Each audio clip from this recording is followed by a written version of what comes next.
അസ്സലാമു അലൈക്കും.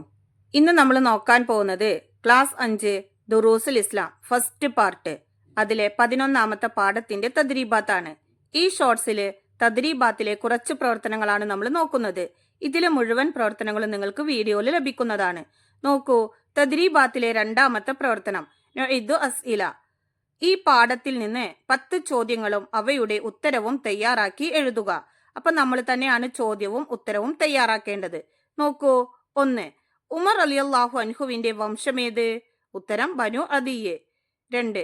ഉമർ റളിയല്ലാഹു അൻഹുവിന്റെ മാതാപിതാക്കളുടെ പേര് എഴുതുക. ഉത്തരം പിതാവിന്റെ പേര് ഹത്താബ് എന്നും മാതാവിന്റെ പേര് ഹന്തമ എന്നുമാണ്.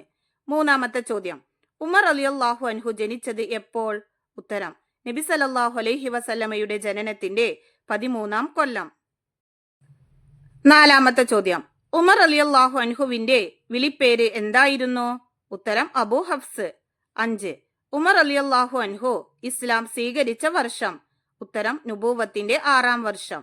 6. പരസ്യമായി ഇസ്ലാം പ്രബോധനം ചെയ്യാൻ മുസ്ലിങ്ങൾക്ക് ധൈര്യം നൽകിയ സംഭവം എന്തായിരുന്നു? ഉത്തരം ഉമർ റളിയല്ലാഹു അൻഹുവിന് മാനസാന്തരമുണ്ടായി തിരുസന്നിധിയിലെത്തി ഇസ്ലാം സ്വീകരിച്ച സംഭവം. 7ാമത്തെ ചോദ്യം, ഉമർ റളിയല്ലാഹു അൻഹുവിന്റെ ശരീരപ്രകൃതം വിവരിക്കുക. ഉത്തരം ഉമർ റളിയല്ലാഹു അൻഹു തടിച്ച് നീളമുള്ളവരും ചുവപ്പു കലർന്ന വെളുത്ത നിറമുള്ളവരും അസാമാന്യ ധീരതയും ദൃഢനിശ്ചയവുമുള്ള മനസ്സുള്ളവരും ആരോഗ്യ ദൃഢഗാത്രനുമായിരുന്നു. 8ാമത്തെ ചോദ്യം, ഉമർ റളിയല്ലാഹു അൻഹുവിനെ കുറിച്ച് നബി സല്ലല്ലാഹു അലൈഹി വസല്ലമ എന്താണ് പറഞ്ഞത്? ഉത്തരം ഉമറേ, താങ്കൾ ഒരു വഴിയിൽ പ്രവേശിച്ചാൽ ശൈത്താൻ ആ വഴിയിൽ നിന്ന് മാറി സഞ്ചരിക്കും. തീർച്ചയായും അള്ളാഹു ഉമറിന്റെ നാവിലും കൽബിലും സത്യം നിക്ഷേപിച്ചിരിക്കുന്നു. 9ാമത്തെ ചോദ്യം, ഉമർ റളിയല്ലാഹു അൻഹുവിന്റെ വഫാത്തിന്റെ കാരണം എന്തായിരുന്നു?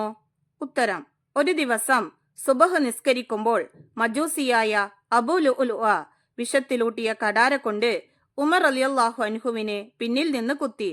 അത് അദ്ദേഹത്തിന്റെ വഫാത്തിന് കാരണമായി.